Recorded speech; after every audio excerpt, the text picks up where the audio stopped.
So just wanted you guys to hear that.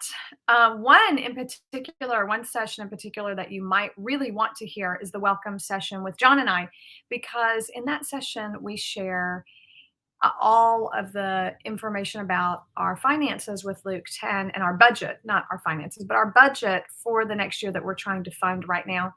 And kind of we have four main categories that we spend money on. And the biggest, of course, is salary for the 2 full-time paid not employees, but independent contractors. And then the 6 part-time independent contractors that we hire to do all the work that happens so that this movement can continue spreading and so that these resources that we provide can continue moving forward without us charging people for our resources. We really want our resources to be at no charge to people. We want our facilitators to be able to use those resources without having to pay for them. So if Luke 10 is fully funded, we can continue to produce resources that then can be used for courses and training pathways and such. So it supports that movement. And then we continue networking all of you together and helping everyone connect and just nurturing that ecosystem. So that is all explained in the welcome session. So if you missed that, you might want to watch that. Just the role of self-care in all of this as well. In other organizations that I worked for, Christian organizations that I worked for, we didn't really talk about self-care and mission. You were like on mission until you burn out, and then you had to do self-care. Or there was like a whole separate department for self-care that you'd be sent to or referred to so that you could kind of care for yourself so that we could get back on mission together. Yeah. And I ran some of those organizations in the past, and I'm like, you know what? There's got to be a merging of our faith in such a way that mission and self-care happen together. And if we can't do that, then I just think something is amiss in the way that we're doing this. I think Ben summed it up beautifully in his interview yesterday. He said, all that I am right now is enough. I don't have to be more than I am. Which is a pretty big statement. Let us think in a bit. All that I am is enough. I remember that moment with him. It was powerful and beautiful. Yeah. So speaking of self-care and everything, I am late because I needed to go for a walk. And gravity was so strong this morning. It kept me, for my hour break, it kept me down, literally weighted down in bed because I wasn't sure if I needed to run at my fastest speed for like 10 minutes, if I needed to walk, if I needed to shove my face full of food, or if I needed to disassociate and binge Breaking Bad on Netflix. And I was just like, oh my goodness, I don't know what to do. So I reached out to my loved ones and just told them I was struggling and said I had an hour until my next thing and I don't know what to do. And they encouraged me. They were like, life sucks. Yes, it does. We still love you, even though you're struggling. Go outside if you can. And I made it outside. And I walked and I grounded myself and I did some deep breathing and I got some coffee. And I walked back and I called Toni and I said, hey, Toni, I'm not going to be there exactly at 10. Are you going to be okay? And she said, yes. Oh my goodness. Yes. And we should make this what does John say? A conference out of it? A seminar. A seminar. Yes. Let's make a seminar out of self-care and not being on time. So that is our intro. And I am checking in as really happy and giddy right now.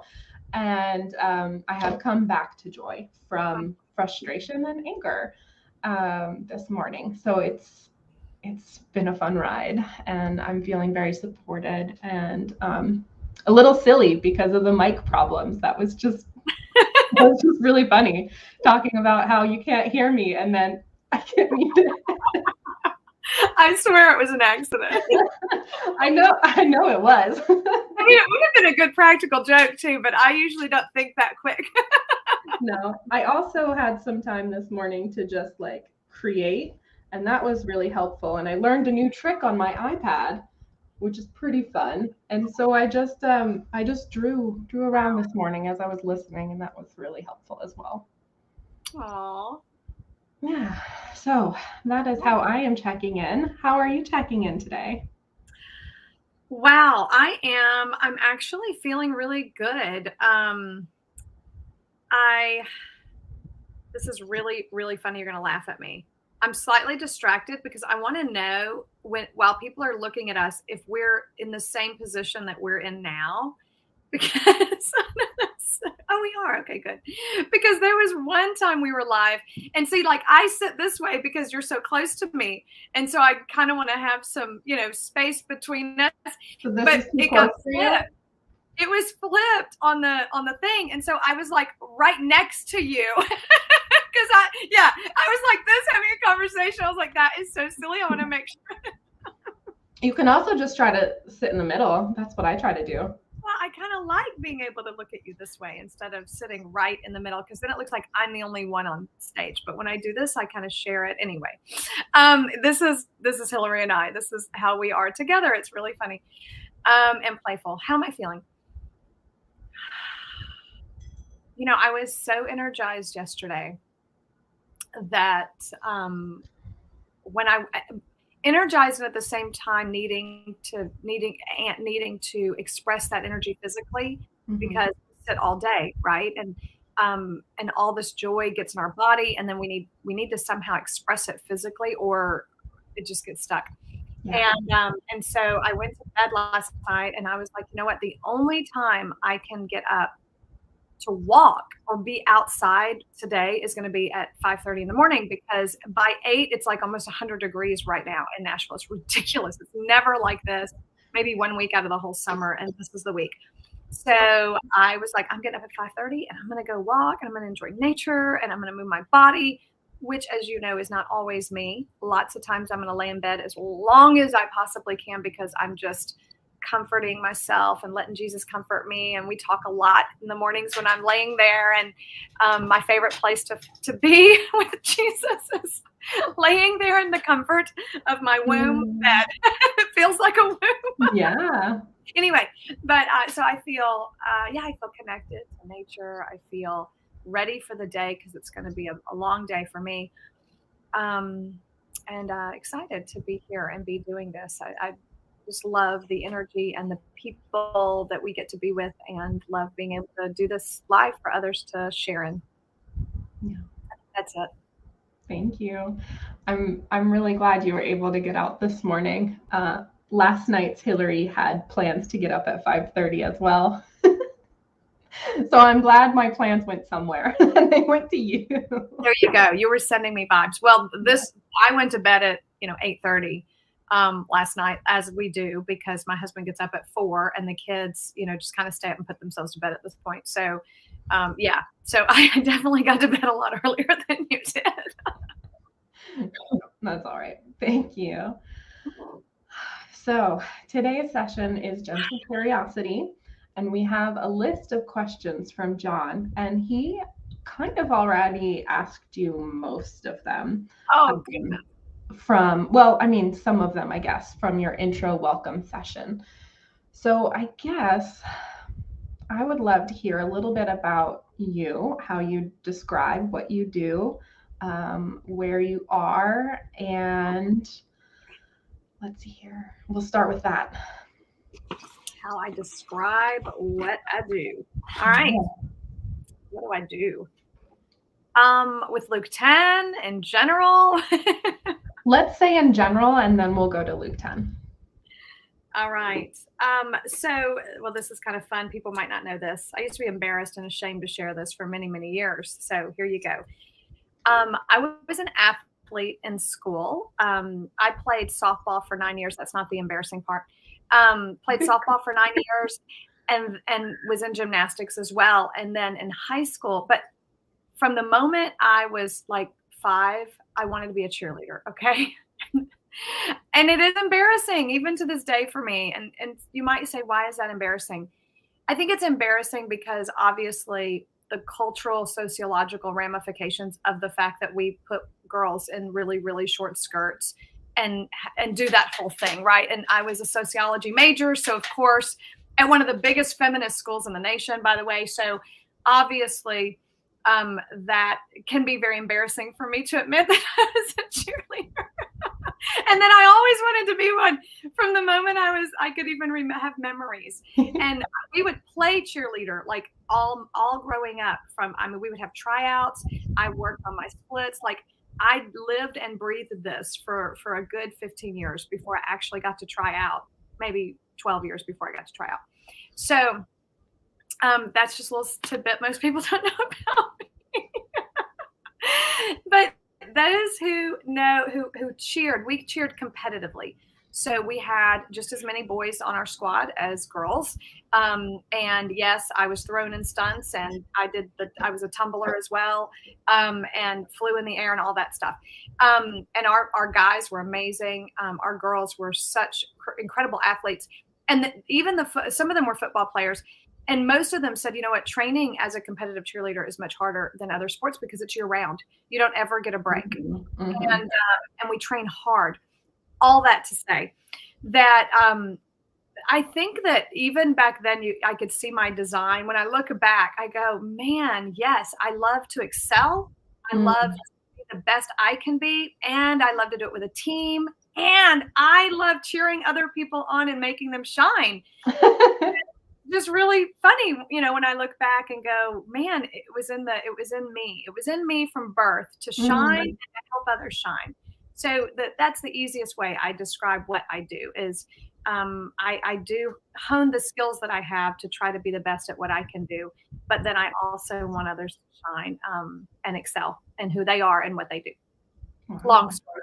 Wow. No, that was fantastic. So we did win nationals, by the way. Good. Of course you did. Yes, of course we did. And you were captain while you were sophomore, right?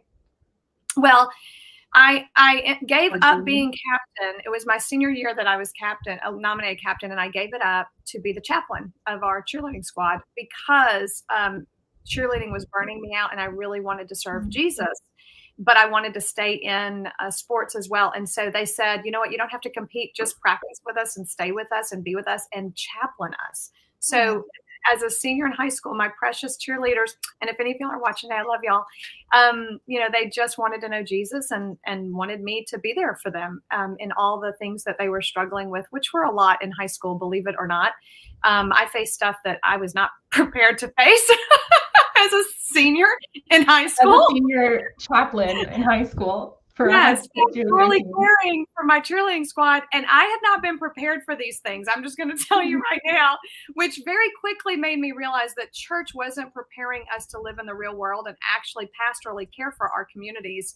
They were trying to just get us to invite people to that building so that they could kind of pastorally care for them. But none of those cheerleaders wanted to go to that building. They wanted me and they wanted Jesus in real life. So different story, but anyway. Thank you. So you said since you were little, you just wanted to shine and help others shine too. How do you do that in Luke 10? And what does that look like now for you in your daily life as the training champion in Luke 10? Yeah. So it's interesting. The way I'm wired, I intuitively sense the needs of a community or an organization. And then I activate very quickly to meet those needs. And in Luke 10, when John and I met and then I started training with them, we started rewriting the Church 101 course. That was kind of the need in the moment was, I think we need to rewrite this to make it applicable for institutional church people as well.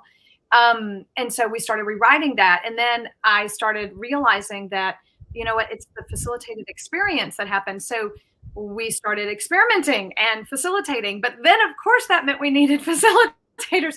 So as you can see at every step of this pathway, without me ever setting out to build a training pathway, without John White ever saying we need a training pathway, none of that happened that way. We were just in relationship, listening to Jesus, being who we are together. And out of that, I start sensing these needs of this organization in order for it to take the next step. We listen to Jesus together on it. We design an experiment and we launch it. And so that's what really my role is with Luke 10 is I sense the needs and I create proposals, tons of proposals for how we can continue following Jesus in this crazy mission that we have. And that's looked like training, creating pathways, creating content, training our facilitators, and then training trainers to continue training facilitators all over the world, moms and dads all over the world. And then more recently stepping into, I fill leadership gaps. So wherever I sense a leadership gap, I will fill it naturally unless I choose not to, right? Like, and I have to sometimes. I have to say that's not my circus, not my monkey. Just like I think you do. You're very similar. But with Luke 10, I can say, okay, there's a gap there. I'm not the finance director of Luke 10. We're too small to have a finance director. But you know what? That's the need of the hour. So I'm going to train myself and figure out what a finance director does, and I'm going to do it. And then I do it.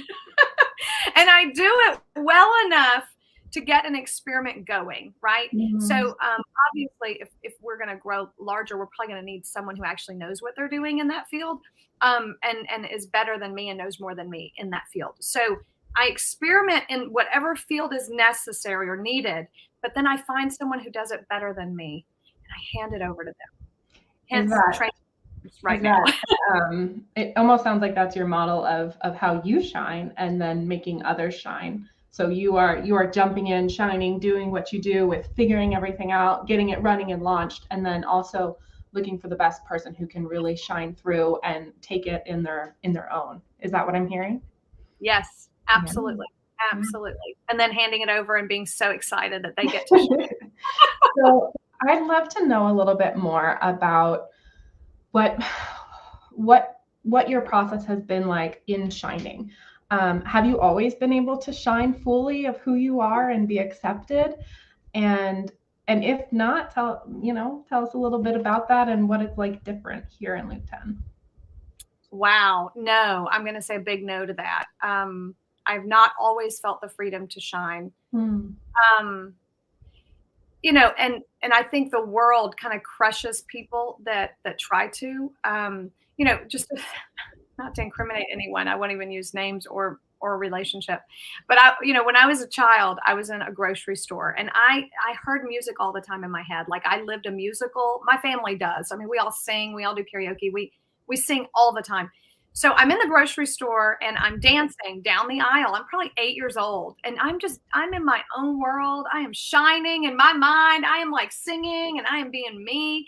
And someone is like, stop doing that. That's embarrassing. And I mean, you can imagine a little 8-year-old just being completely deflated. I'm going to put all my energy back in now and I'm going to shove it in a little box. I'm going to hide and I'm going to try to just conform and do what I'm supposed to do, and not embarrass anyone. So I think for a while, those types of traumas, stuck with me and I really was afraid of shining. Then, move into people who were close to me who would be jealous of what I could do. And I didn't really know how to deal with that type of thing. I didn't want people to feel bad when they were around me. They were jealous? What does that mean? Oh, they wouldn't be supportive, or they would just be depressed when I was succeeding. And I'm like, wait, you're in my intimate community. Why are you sad right now? Like, I just don't really get it. But it was because their process was they were thwarted in their life. They didn't know how to overcome their obstacles. And so seeing someone else succeeding then becomes a shame read for them. If they have a shame-filled attachment, as we've talked about in Luke 10 with Crispin Mayfield's attached to God, if their attachment is shame-filled and they see someone shining, then it immediately is a message about themselves, right? Instead of being a message about God and about me, and Yeah. So they saw you shining and said, wow, I'm a horrible person. I can't do what she's doing. I should be doing it better. And now I'm angry at her because she is showing me all the places that I'm not good. Yeah. Or we're not even related to me at all. It's I see someone shining and the message has become, I'm a failure, and not even related to me. It's just, I'm a failure. I'm terrible. If I could overcome my obstacles, I'd be shining too. Right. So in this is the, a little, but yeah, yeah. this So is a little bit of a rabbit trail, but as leaning into your sociology training, do you see this happening on social media? oh my gosh. Oh my gosh. Yeah.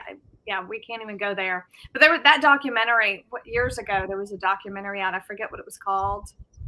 Unplugged, plugged. I can't remember, but it was all about that. It was absolutely amazing. So Mm, yeah, yes, 100%. It's yeah. devastating, which is why I don't want my kids on social media at all. One mother said to me, you know what? I paid my kids $2,000 if they decided not to get on social media until 21. And I was, Wow. I'm gonna go That's that a route. good, that's a good deal, man.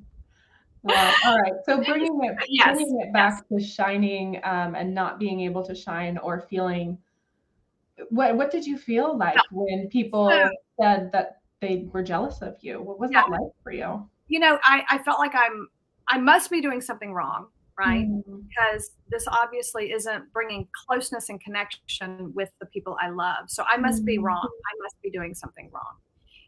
And of course, now in all of this, I wasn't mature emotionally. So while I'm shining, I probably am cocky sometimes. I might have been arrogant. I'm not going to deny those things. But I you mean, were young. You were allowed to be. I I was so never, I manipulative. know, And right? I never had the intent of making other people feel bad, though, right? Like that mhm, was never my intent. But and then let's just bring in the Christian world as well. Um, mhm, so as I start, in high school, I was already leading Bible studies. I was already, facilitating small groups and had a very close relationship with Jesus, even at that young age. And that was very awkward and weird for most of my peers. mhm, Um, you can imagine. Um, and in some circles, in some Christian circles, even it was a woman shouldn't be so vocal. A woman shouldn't be teaching mhm, Bible studies to co-ed, right? mhm. Thankfully, at the time, my church was supportive of women teaching Bible studies to co-ed members. Now, the same church I was in is now very different. They've gone more conservative, which is why we're not part of that church anymore. But that, there were many obviously they're still there, many branches of Christianity where a woman teaching a co-ed Bible study is not acceptable, and women can't have a voice. Went to seminary. I remember we're in seminary and the guys were always, especially the intellectual ones, they're always just intellectually arguing ideas, right? And I have a real quick mind, and so I can quickly debate anything on either side. Really, it doesn't even have to be something I'm passionate about. I can make up the other side and debate them too. You got And plenty of opinions, huh? and I would just start debating these men in seminary. And I remember one time, Matt, my husband, was with me, and we're in the breakout room, and one of the men looks at my husband and says, "Dude, you need to get your wife under control." That's what he said. And No. my husband shot back at him, "You need to think before you speak because she's probably smarter than you, and you need to if you're going to go into battle, you need to make sure you have what you need to get there to finish it." Way to go, Matt. Way to show up and shine there. And oh my goodness, I can't believe that happened to you. Yeah, like I'm not supposed to be smarter than him for some reason. He has to get me Yeah, under you're control. inferior. You're a female. Yes, yeah.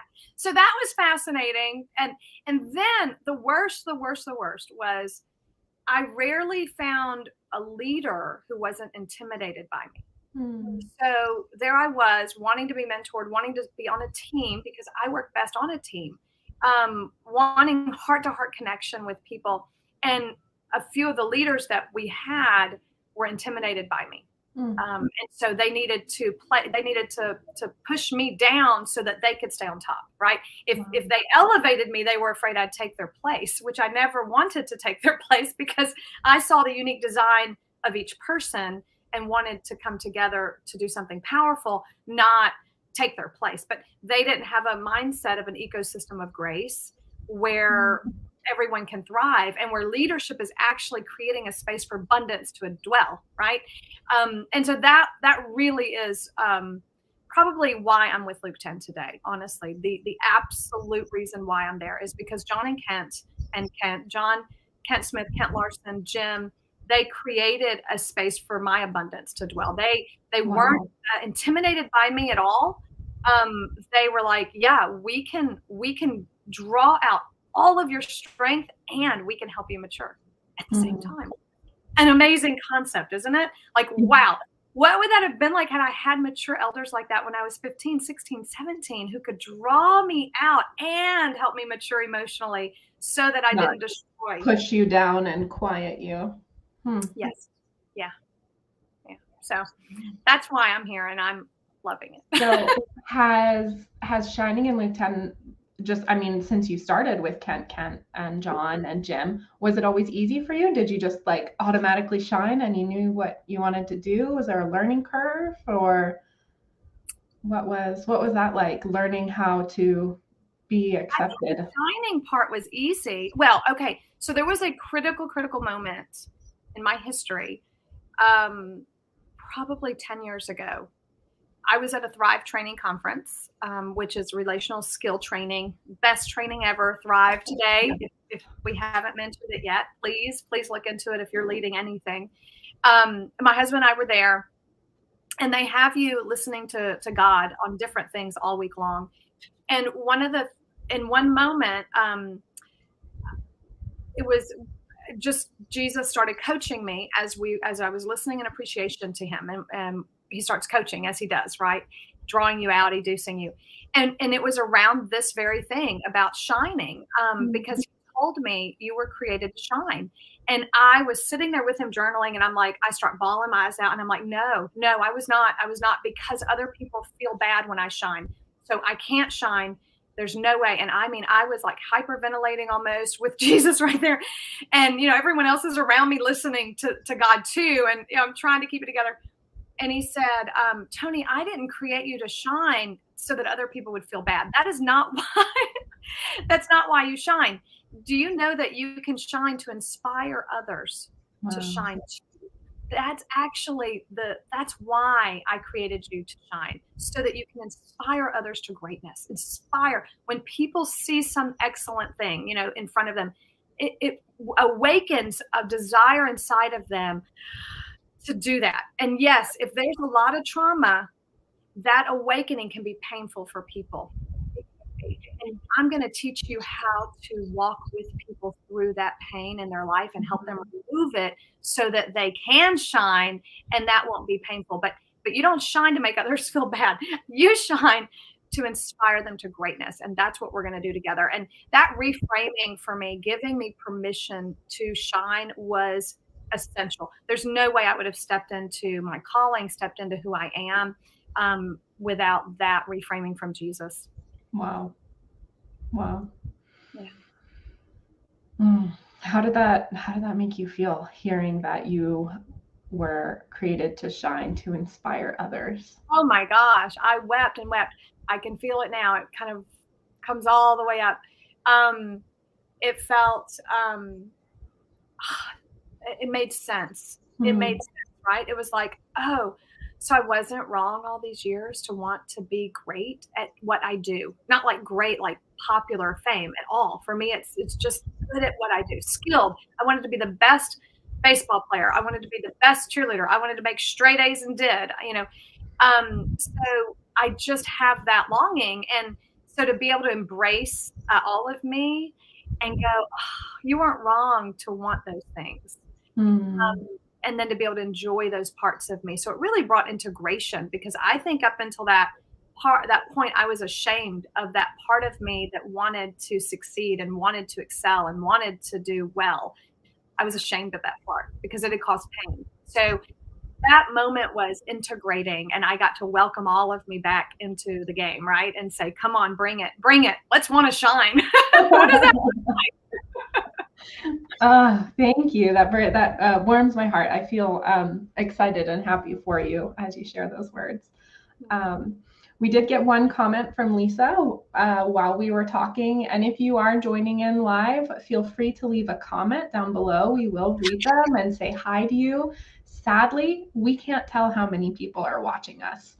So if you have a gently curious question for Toni, please drop it in the chat. You might have to create a little login, which shouldn't be that difficult, but if you're having troubles and you have my phone number, you can text me or Discord me. All right, so Lisa says, sorry to have missed you, Dennis. I've been out all day and I'm looking forward to the replays. Lovely to see you, Toni and Hillary. Hi, Lisa. Good to see you. As we're talking about this, Hillary, it makes me go, you know what? I should go back to that journal entry and do a podcast on that, because I think I would love to revisit it too and remember what appreciation memory was I in and why did God take me there and how did he do that? Like, yeah. I don't remember. Oh my goodness. I have it all written down.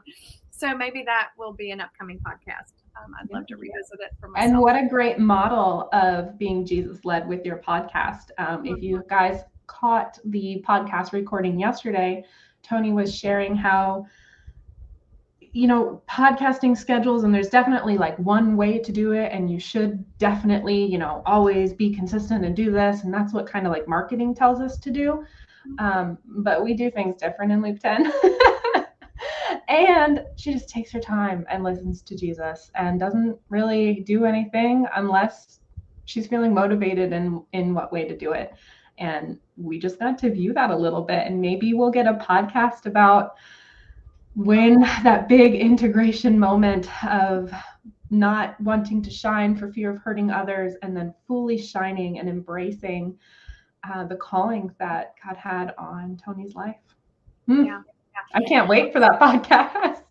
Real quick, I'd love to share what that means when I say I listen to Jesus for what podcast. Please do. And you broke it down already, but I just want to call attention to that because people might be going, what does that look like? Usually for me, it literally is physical and mental. It's a combination. I will be taking a shower, going on a walk, driving the car, laying in bed in the morning, just praying, and I will get an idea. And then I get the physical energy to activate the idea. It comes all together. And wow, I go, okay. And so while the energy's there, I activate it. Because if I try to force myself to do something when I don't have this body, mind, wholeness, then I'm too tired to do it. Honestly, I don't have the energy for it. I don't feel up to it. And so that's what it looks like to me when Jesus is leading me to do something. It's usually a very clear picture, an image or words of what I'm supposed to do, and then the actual physical energy to do it. And if I don't have the energy to do it and I just have the picture, then I beg God for the energy. I'll say, God, if this really is from you, will you just give me the energy to do this? Yeah. So it sounds like a glimpse into what that looks like for me. Yeah, it sounds like a good way of not reaching burnout either. Yeah, most people think that I work all the time and that I'm going nonstop and that, because how else can she produce so much? And in all honesty, the only way I can produce so much is that I rest a lot. I sleep, I think I've shared this before, I sleep 10 to 12 hours every single night. I can't do that. I laugh because it's so ridiculous. Like I used to be ashamed of that. I used to be ashamed because who does that, right? And I could get so much more done if I weren't sleeping. Gosh, I'm so bad. I should get up and have my quiet time in the morning. Like I used to guilt myself and shame myself for functioning this way, right? And now I just embrace it and go, this is the way God's designed me to work. And I'm going to do what he wants me to do during the day. I need to sleep 10 to 12 hours. That's beautiful. Thank you. We just got a comment from Shannon. She says, Toni, thanks for sharing your story from showing up as your full self in seminary. I know a lot of women in our community have faced similar obstacles. So hearing your story helps us feel no longer alone. Also, I was interested that you used kind of cognitive words like interesting, and that was fascinating to describe that experience when a student told Matt to get you under control.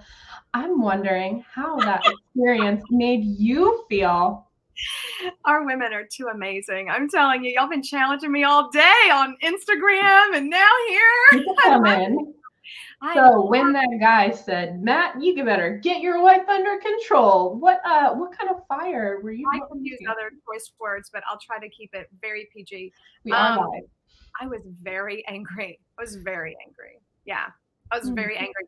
And then when my husband said what he said, I felt vindicated, justified, validated. And I was like, yeah, man, you take it up with my husband. He's going to take you down. So what happened afterwards, though? So after Matt said, you watch what you say before you speak, did you keep talking or did you go quiet? Oh, no, the man left.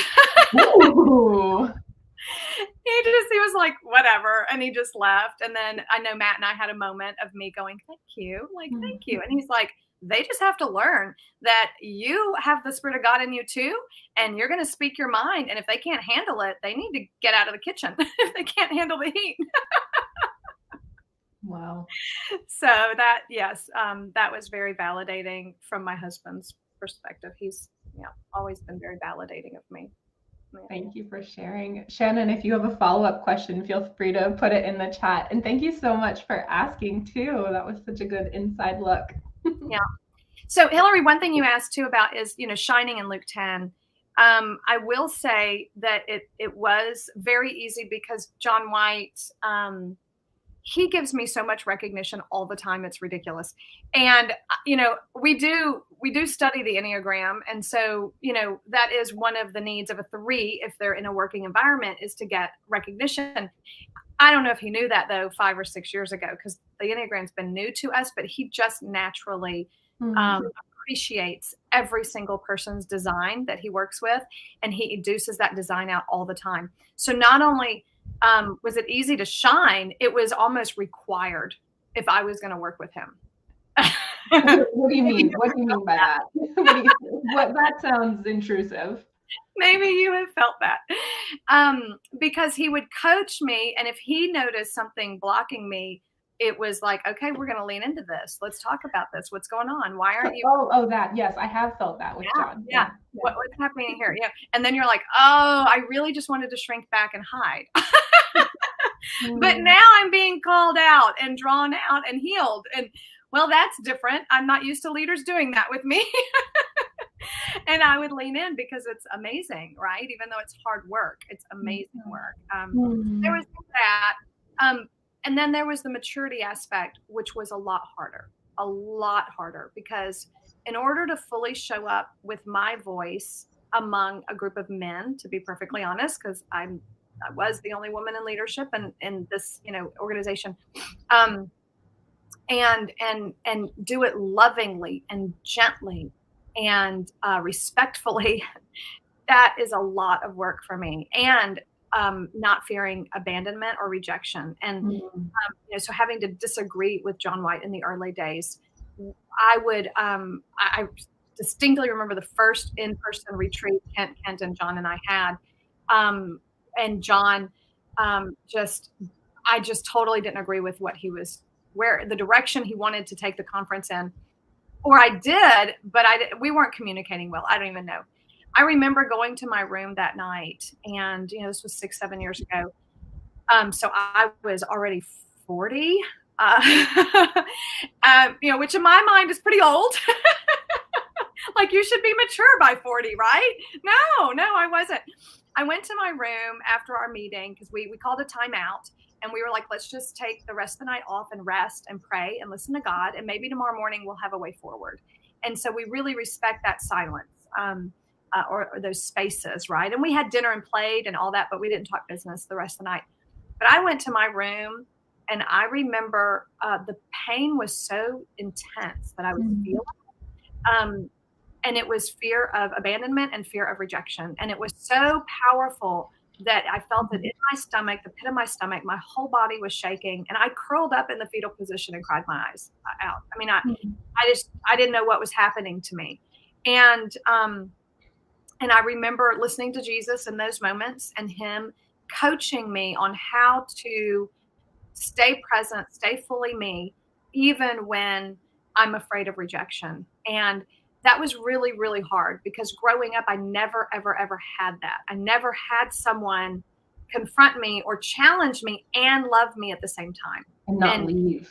and not leave me, right? Or completely shame me for disagreeing. Yeah.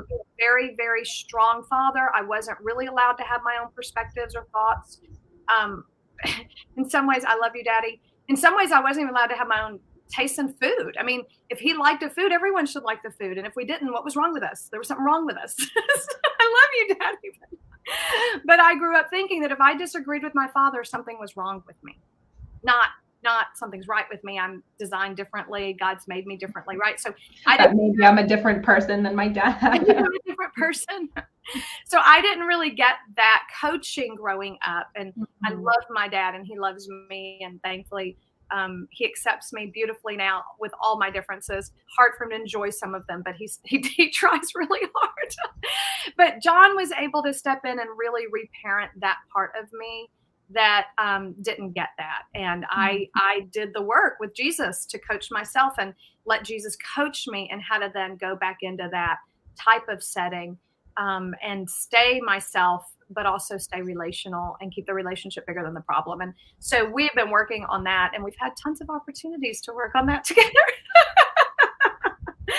And I think John, is that what you're saying? You and John have had tons of opportunities to work on disagreements together? What together? Yes, to work on keeping the relationship bigger than the problems and being able to really stay heart to heart connected even when we disagree. Yeah, vehemently in some cases. Yeah. Yeah, that's a huge skill, being connected heart to heart even when you disagree. That almost feels counterproductive. Tell me about that. In what way? Well, I mean, looking at it from the outside, when you're thinking of a disagreement, it's normally my view and their view, but you're supposed to love each other. So how do you take disagreements and keep them relational? Good question. So the first thing is I have to let go of my thing, right? If it's my thing and his thing, and we're both pulling at each other to try to convince each other of our thing, I have to let go of my thing and go, you know what, God, my thing's not important. My thing's not important. You're important, and what you want is important, and you're in John White, which means he's designed in your image, which means there's probably something he's saying that I need to listen to. And even if what he's saying is out of anger or out of him being triggered by something right from his past, and so it's not really God, it might be pain talking, you know what? This might be an opportunity for that pain to surface if I can be present with him. If I can be fully present with him, or he can be fully present with me, then maybe we can be instruments of healing for each other, and then we can move forward together. So we let go of our agendas and we start listening to each other's heart, and we start educing each other. Now we fight over who gets to educe each other first. So we show up and it's like, okay, all right, let's start this conversation over. John, I want to ask you questions and just listen to your heart. He's like, no, I want to ask you questions and listen to your heart. That's so cute. So real quick, and then I want to get into that again. Shannon is listening and hanging on to our words and saying, keeping the relationship bigger than the problem is something we are working on a lot in my family. I would love to hear more stories about this. And then she said, Hillary beat it to me for asking for more. So what's one skill or perspective that maybe we could even model today to use for disagreements? There's so many pieces to this because, I'm a trainer, so I break it down into these small skills, right? For me personally, because obviously I'm different than other people, I don't withdraw, like nines withdraw. So their skill set is going to probably look differently to some degree. Some things might be similar, but it might look differently the way they apply them. But for me personally, I have to pay attention to my body. And the way I learn the skill of that is by doing a wheel of awareness practice, Dan Siegel, or body scanning practices. So if any of you have read my book, Back to Joy, I spent years, literally years, every single day practicing quieting, body scanning, and wheel of awareness. And I still need to do it. To practice the skill of being what's aware, what's welling up where in your body. Is that what you mean? so that I have the ability to live as we're dialoguing, tune into my body and know what I'm feeling, right? Mm-hmm. As a 3 on the Enneagram, we actually suppress our feelings, even though we're in the center of the feeling section. So we feel a lot, but we typically suppress them to get the job done, right? So if I'm in an argument and my goal is to win the argument, which honestly, that's Not a bad goal sometimes. goal when they're in an argument, then I will suppress my own feelings and I'll be completely unaware of them and I will keep going after that person, right? Which is probably what people were feeling in seminary. So, but now I shift and I go, okay, winning the argument's not the goal. So that's a mental shift that has to happen. Is the goal is not winning this argument. I can let go of this argument completely. The goal is staying connected to this person. That's hard. Sounds but I realize that the goal's winning the argument now because I can feel my body reacting. So if I'm in a discussion with John and he wants to take the book a different direction, or he doesn't like what I've written in this chapter, or he wants to name the book something that I don't like, I try to take a deep breath and I try to check in with my body. Yeah. Before that deep breath, though, did you feel it somewhere when you're like, oh goodness, he's taking it a different direction? I don't feel anything until I breathe because I'm disconnected, right? So if I don't take the deep breath, I could launch in and not know what I'm feeling. So that deep breath helps. And so yoga has helped me do that. The breath awareness practices, all that help me automatically respond with breathing, which is important. And in that breath, I've trained myself to scan my body. And so usually I feel a knot in the pit of my stomach. If I disagree with John at all, there's a knot there. I'm going to have a knot in the pit of my stomach. And I start, if I'm fearing rejection specifically, I start shaking all over, like adrenaline rushes my body and shortness of breath. So when I am, any of those physical symptoms are happening, if I'm short of breath, that I can notice that one pretty quickly too. But the shaking is horrendous. But usually if the shaking's happening, I've been ignoring it way too long. So that's not the first symptom. That's like the panic button of my body telling me to just time out right now. And if I don't stop, I'm going to hurt someone. I just know it now, but I only know it because I've hurt John over and over again. And I've had to do repair work and he's forgiven. And, he could tell the same stories from his side. Right. But, and so I've had a container to practice in as well, where we can get it wrong. We can hurt each other and then we can repair that and reflect on it, learn from it, grow from it. And then next time I can pay attention to my body better and I can go, oh, John, and so instead of arguing with him now, so I breathe, I scan my body, I stop. And instead of arguing, I say, you know what? I'm flooded. I realize my body is flooded. Because that elicits compassion, right? Usually the other person then gets out of enemy mode too. And they're like, oh, honey, what just happened? Why are you flooding? Right? Let's talk about flooding instead of whatever we're talking about. Because whatever we're talking about doesn't matter right now. Why are you flooding about this? Right? And then I can say, I'm afraid you're going to reject me because I disagree with you. Or this is so important to me that I don't want to get it wrong. And I'm afraid if we go your route, we're going to get it wrong. Right. So I can then explore a little bit about what's happening in me. It almost sounds like you have trained yourself to breathe in those moments and then recognize what your body is telling you and kind of almost name those triggers in that quick moment. Like, oh, I'm triggered by something. And I don't want to argue in this and hurt him, but I need to be transparent or else I might hurt him or I could just shut down. Yeah. Yeah. And sometimes it's let's take a breather, sometimes if I'm in a meeting, like a finance meeting, and I'm getting triggered by what's being discussed, I will literally be like, I need a bio break. And, and I head out. And all of them know usually that if that happens, Toni's self-soothing. Good for her. We have a finance circle later this week, so stay tuned for Toni to go on bio break. Just kidding. So we're almost at the end of our time here, but I really want to point out the fact that breathing, that practice of breathing and recognizing it, one, happens like really quickly for you, but two, that's an incredible skill. And how on earth, when you're in those moments, do you remember that you need to breathe? Yeah. I think one, it's years of practicing it when I'm not in conflict at all. So Mm. waking up in the morning and doing a 4 minute to 10 minute breathing, just breathing and paying attention to my body and my breath awareness, body awareness. Wheel of awareness is incredible for this as well. So those years of training have paid off. I only do a wheel of awareness now or breath awareness when I'm in high intense situations like yesterday when we were feeling lots of joy and we needed to quiet, Yeah. or when I know I am facing a very difficult relational situation and I have to be my absolute best, I will do wheel of awareness leading up to it for a week. So it's kind of like reigniting all of those neurons in my brain that were formed. But you do something for 40 days and your brain develops myelin around it, which is just this incredibly fast firing, right?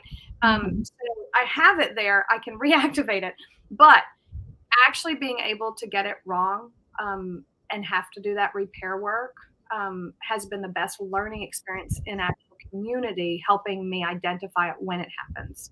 So I hear two practices. Yeah, one, the practice of practicing when you're not in conflict, when you're not currently being triggered. So kind of like preparing and practicing, and then the practice of getting it wrong. Yeah. Yeah. And experiencing it in relationship.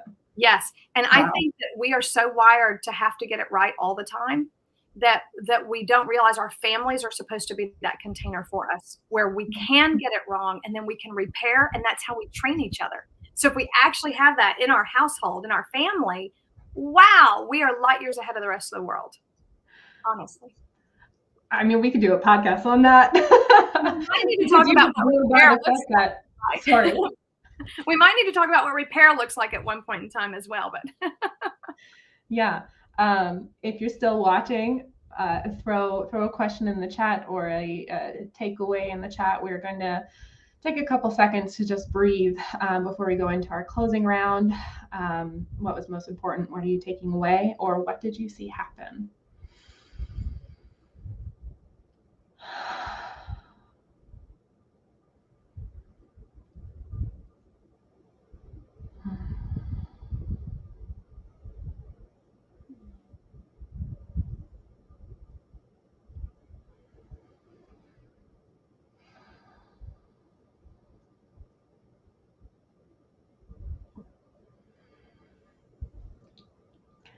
So I'm really glad that I was able to take care of myself to let you shine, because I did not want to take over this meeting by being dysregulated. So I wanted to come completely relational and ready because I love when you shine. And I am inspired when you shine. And now I'm crying. Maybe you are too at home. Join us in the tears. So yeah, I think that was the most important part of this for me today, is just watching you shine live. Thank you. Yeah. I think for me today, I have not spent time reflecting on being a cheerleader with God. I don't think, and so I'm feeling an invitation to do some of that reflecting. I'm also, I keep thinking to myself, what would have happened had an elder been able to say to me, look at your design, right? And call that out. And thankfully God did, eventually. And I love that he can do that for us. But what would that have been like to have that coach along the way? And then, I'm just thinking of all of my cheerleading companions who might not ever see this ever. But there's about 12 people out there that I was in the trenches with for 40 hours a week almost, working our tails off and trying to achieve perfection, because that's the only way you won. And most of them, probably over half that I know, are in a coaching business today. whether it's physical coaching or whether it's just spiritual. There's several that are spiritual directors. There's several that are emotional speakers. What do you call that? Motivational speakers and encouragers. And so, wow, I'm just like, oh my goodness, maybe I need a little reunion. I was just going to say, sounds like we should do a reunion.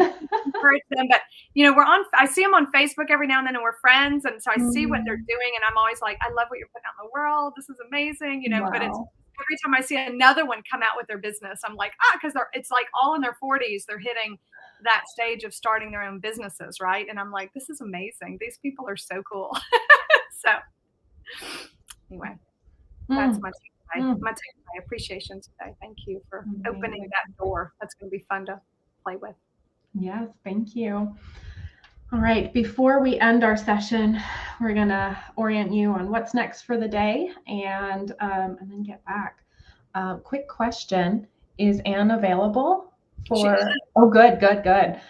So next on our session is not in our schedule. This is an impromptu, something that I have been wanting to do for probably 2 or 3 months is to pass on Toni's personal Instagram responsibilities to her daughter, who is 13, and I have a proposal for her. And so she hasn't heard it yet from me. She's only heard it from Toni. So we're going to chat all about what that could look like. Next in the day, we have a leader team is that 12 Eastern, Toni? Yes, a leader team at 12 Eastern. Yeah, so if you've ever wondered what a leader team is, what goes on during a leader team, join in and you can watch it live or on the replay later tonight. The replays are hard to get out, so I'm sorry on their delay. And I'm going to end our session and we'll go live in just a moment with Anne. Yay!